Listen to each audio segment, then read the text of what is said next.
Welcome to my latest video. Now I'm going to be covering Diablo 4 Season 4. This is, strangely enough, just the season of loot, I believe. What they've in essence done is they've reworked the loot system within the game. They've reworked leveling speed and a few other of the core mechanics. There's no specific season theme other than loot in this one. So whereas previously in Season 3, for instance, it was the season of the Construct, Season 2 was the season of Blood, etc, etc. This one is purely loot. So there's not really going to be much to go through in as far as specific season mechanics as such. But what we will go through is the new crafting abilities, or should I say mechanics, the new layout of some of the towns, specifically Keovershad. They have moved people around yet again, which is a little confusing, and just basically looking at how things are working. Now there are some specific things within the new season. So for instance, you can now disturb some, I can't remember what they're called, my brain is not working today, I apologise, but there we go, that's the way it is. So yeah, there's rituals, that's the word I was looking for. So you can disturb these rituals by activating 3 pillars, and then after a couple of waves of enemies, it will summon an extremely powerful demon to face you. Now, of course, I am very underleveled for where we are. My character level is 47, and this is a level 58 area. I managed to complete the first temple to transition between difficulty levels when I was at level 33, I think, which is extremely low as it's supposed to be 55 plus.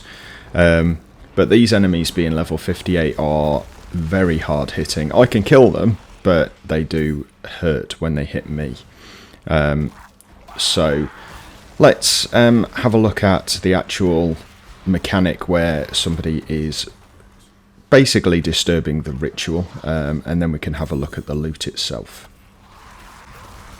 So as you can see, it's very similar to some of the other things that we've had. So I believe in Season of the Blood you could do something similar, and you just have a load of blood seekers come after you.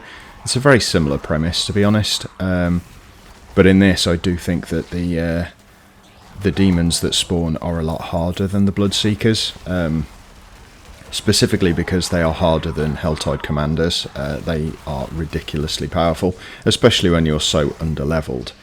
But as you can see, there are a lot of enemies in the area. Now, I can't remember what they're called, basically, but the demon that gets spawned, when it does arrive, you will really notice. It's ridiculous. There she goes. So yeah, Blood Maiden. There you go. Now, these things are extremely hard to kill. They are a mini-boss, as you can see. They do have sections on their health bar, just like you would find at the end of a Hell dungeon, or a Nightmare dungeon, I should say. And they do take some killing. Now, they also summon some of the Nightmare dungeon affixes, so you do end up with flaming circles around your feet that after a certain period of time start dropping mortars on your head, etc. And if you're not paying attention and you don't keep moving, you will get killed very quickly. So there we go. Now I've got it at my feet. The first one has killed me instantly. That's mostly due to my level, but they are very hard hitting anyway. Another thing that's interesting is I was experiencing Helltides in Veteran difficulty, which is Tier 2. Normally World Tier 3 is where they started, but they do appear to be in World Tier 2 at least now. They may also be in World Tier 1, I'm not sure. But that's something very interesting. So you can start your Helltide journey basically immediately. Other than that, combat is very similar. I did allude to at the beginning that your leveling is quite severely improved. It's almost to the stage where it's a little too quick for my liking, but that's because I don't like getting to sort of maximum level within a few hours. That seems to be the thing these days. If you do like very fast leveling, this is definitely going to be a welcome change for you. If you're like me and like it a little bit more reserved so that you do have to work for it, then it may not quite be to your tastes. Unfortunately, it's not going to go back. This is not just a seasonal change, this is a game change. So it's the same on Eternal Realm as well as Seasonal Realm. I have checked that, so just for information. Other than that, let's go and have a look at the changes to the crafting system, because I think they are actually more of what this season is about. So one of the big changes is now when we go to a blacksmith and we look at an item, we can see this symbol. Now this symbol basically means that upgrades an aspect in the Codex of Power on salvage. So you no longer need to go to the enchanter to actually dismantle an item. So before, it was one of the cases that you either salvaged it for materials or you took it to the enchanter, and basically they would take the aspect off it for you. That did give you two different routes. We'll go into those shortly. So this is the tempering system. Tempering system allows you to take an item, either rare or legendary. It does not allow you to do uniques. But what it does is it then gives you basically a temper that you can apply to it. Now the temper will be a randomly selected item from a list. So for instance, we have Thorns or Crowd Control Duration on the utility ones there. And you can pick whichever ones are applicable. So I'm going to go for Worldly Endurance, I think. Yeah, and I can end up with either life or something else. So let's see what it gives me. It will bind it to your account, so you can no longer trade it, which is fully understandable.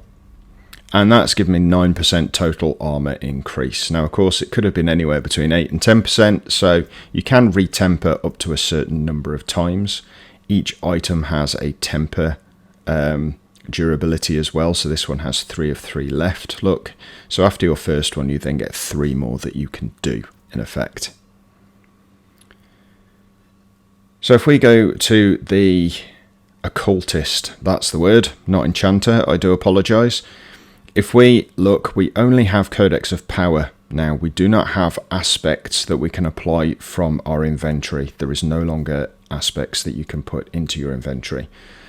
They do have levels, so as you find items with better stats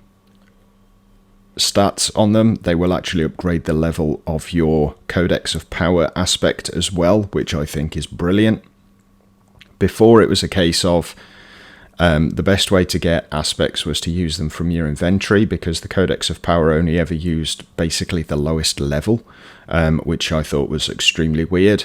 This one now, you can level up your codex so that end game, after you've destroyed a load of things with the same aspect on, the chances are you'll have a very high level aspect you can apply. So I think that's very good. It also tells you when you're going to apply an aspect to an item, whether that aspect is already applied to your character, which again I think is really good. It saves you applying an aspect and then realizing, oh, that's removed it from another item. So very, very nice. Does simplify it. It makes it a much more usable system, so you don't have to keep juggling 2 different areas for the same information. And the fact that you can now temper is really nice as well. Now, it must be said, I haven't got to this level yet, but you can masterwork items as well. And I might do a follow-up video as soon as I do the masterworking myself. I wanted to release this video relatively quickly after the season starts, so people are aware of what's going on, so they have a chance to jump in. So I will do a masterworking, basically short video, just so you can keep an eye on it. But with regard to masterworking, if we just quickly jump into our inventory, one of the other changes is to potions. So with your elixirs, you now have rare and magical elixirs, and they do very different things, like killing an enemy, holy bolts of fire from the corpse of that enemy, and you get 6% increased experience. For some reason, I think the amount of experience is linked to its level, because I do have a magical one, which I'll show you in a second. Just checking there's no other things, but this one here, this gives 8% and it's only magical, it's not rare, but it is a level 50 requirement, so that's possibly why. We still do have the normal ones, like increasing life and gaining 5% increased experience, but these are... It's nice to have some additional elixirs that are additional rarity, I suppose. So going back to materials, if we just have a quick look at our materials here, we've got all of the normal ones, but then we go into unusual, and if you have a look here, these ones, earned from the pit, used to masterwork your equipment at the blacksmith. So there's a few of those. We also have this, which now you can salvage unique equipment and transmute at the alchemist to create new mythic unique. So it looks like they've now got a new tier of mythic items, which is also extremely nice. So there we go. Lots of loot changes, lots of changes to some of the crafting mechanics. So crafting is now actually more useful, if that makes sense. There's obviously very slim season theme, but I think the changes to the loot and the crafting alone are worth the look. So thanks for watching, guys, I really do appreciate it. Please make sure you do click the like button. If you're new to the channel, please do subscribe, and I'll see you for my next video very soon. You all take care. Bye for now.